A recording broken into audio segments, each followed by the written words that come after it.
পরিস্থিতি আমার হয়ে যেতে পারে কি পারে না বলেন তো? অবশ্যই পারে। ইনশাআল্লাহ আল্লাহ তাআলা যতটুকু সুযোগ করে দিয়েছেন সময় স্বল্পতার ভিতরে চেষ্টা করবো আপনাদেরকে কিছু বোঝানোর জন্য ইনশাআল্লাহ। তো সম্মানিত হাজির, মনোযোগ দিয়ে খেয়াল করবেন। আল্লাহ রাব্বুল আলামিন কোরআনুল কারীমের ভিতরে বলেন, যালিকাল কিতাবু লা রাইবা ফীহ। জোরে বলে আল্লাহু আকবার।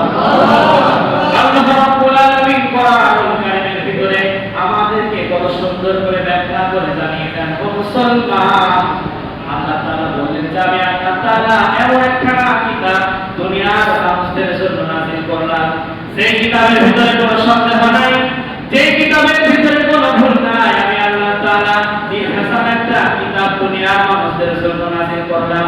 আল্লাহ তাআলা বলেন এই কিতাব যারা যারা জীবন যাপন করবে, আল্লাহ তাআলা বলেন তাদেরকে আমি আল্লাহ তাআলা দুনিয়াতেও সম্মান দান করব এবং আখিরাতে সম্মান দান করে তাদেরকে সসম্মানে জান্নাত দান করব। সূরা বলেন সুবহানাল্লাহ। এবার প্রশ্ন হতে পারে যে এই কোরআনটা দুনিয়ার মানুষের কি প্রয়োজনে আসবে? এই কোরআন দ্বারা দুনিয়ার মানুষ কি করবে? এই কোরআনটা দুনিয়ার মানুষের জীবনের কি প্রয়োজনে আসবে? আল্লাহ তাআলা দলিল সহকারে জানিয়ে দেন। আল্লাহ রাব্বুল আলামিন কোরআনুল কারীমের ভিতরে বলেন, কিতাবুন আনজালনাহু ইলাইকা লিতুখরিজান নাসা মিনাজ যুলুমাতি ইলান নূর। আল্লাহ রাব্বুল আলামিন দুনিয়ার মানুষদেরকে জানিয়ে দেন, মুসলমান তোমরা খেয়াল করে শোনো। আল্লাহ তাআলা বললেন যে আমি আল্লাহ তাআলা যে কিতাব নাযিল করলাম, এই কিতাব তোমাদেরকে দুনিয়ার অলির কাছ থেকে নিয়ে আসার জন্য এবং মিথ্যার পথ থেকে সত্যের পথে আনার জন্য। আল্লাহ তাআলা বললেন খারাপ কাজ থেকে ভালো পথে আনার জন্য। ইলান নূর, নূর মানে হলো আলো। আমি আল্লাহ তাআলা দুনিয়ার মানুষদেরকে সমস্ত অপকর্ম, সমস্ত খারাপ কাজ থেকে আল্লাহ তাআলা আলোর দিকে নিয়ে আসতে চাই। একটু কি বলা যায় না সুবহানাল্লাহ? আমার প্রিয় মুসলমান ভাইরা, মুসলমান খেয়াল করবেন, আল্লাহ রাব্বুল আলামিন কোরআনে আরো একটা জায়গা জানিয়ে দিলেন এই কোরআনটা তোমরা কিভাবে সামাজিক জীবনটা গঠন করবা।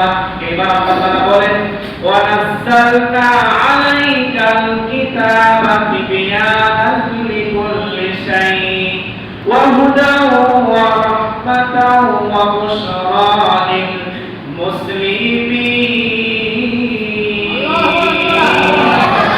আমাদের মুসলমান ভাইরা আল্লাহ জানিয়ে দিচ্ছেন তোমাদের জীবনে, সামাজিক জীবনে যা যা দরকার, রাজনৈতিক জীবনে যা কিছু দরকার, অর্থনৈতিক জীবনে যা কিছু দরকার, এক কথায় তোমাদের চলার জন্য যা যা দরকার, আমি আল্লাহ তাআলা এই কোরআনের ভিতরে সব কিছু খুলে খুলে বয়ান করে দিয়েছি। প্রিয় ভাইরা, আল্লাহ তাআলা দুনিয়ার মানুষের জন্য এত সুন্দর একটা কিতাব দিয়েছে। আল্লাহ তাআলা বলে দিচ্ছেন যে দুনিয়ার মানুষ যদি এই কিতাব পড়ে দেখতো এই কিতাবের ভিতরে কি আছে, তাহলে দুনিয়ার মানুষ কখনো এই কিতাব ছাড়া চলতো না, এই কিতাব বাদে তারা জীবনযাপন করতো না, এই কিতাব তারা অবশ্যই পড়া শিখতো। এখনো অনেক মানুষের যারা আমরা কোরআনটাকে পড়তে পারি না, একটাবার পড়ে আমরা দেখবো যে কোরআনের ভিতর কি আছে। যারা কোরআনটাকে পড়ার চেষ্টা করেছে, জানার চেষ্টা করেছে, তারা জানে যে এই কোরআনের ভিতর আল্লাহ তাআলা কি দিয়ে দিয়েছে। তারা সামনের দিকে আগানোর চেষ্টা করবো ইনশাআল্লাহ। আলোচনার শুরুতে খুতবার শুরুতে একটা আয়াত তেলাওয়াত করেছি, ওই আয়াতের আঙ্গিকে আমি গুনাহগার কিছু কথা শোনানোর চেষ্টা করবো ইনশাআল্লাহ। কুল্লু নাফসিন যায়িকাতুল মাউত, আল্লাহ তাআলা বলেছেন প্রত্যেক প্রাণীকে মৃত্যুর স্বাদ গ্রহণ করা লাগবে। এটা জানে না এমন কোন মানুষ পাওয়া যাবে বলেন তো?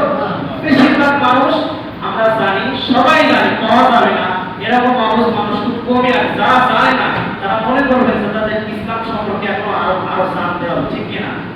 আল্লাহ তাআলা বলে দিচ্ছেন দুনিয়ার মানুষদেরকে চলে যাওয়া লাগবে। আমাদের আসল ঠিকানা কিন্তু দুনিয়া নয়, দুনিয়া কিন্তু আমাদের আসল ঠিকানা নয়। এবার আল্লাহ তাআলা এই কোরআন আমাদের মৃত্যুটাকে কেমন করে ভয় করা লাগবে, কিভাবে মৃত্যুকে আমাদের ভয় করা লাগবে, এবং আজকে একটা প্রশ্নের আনসার আমি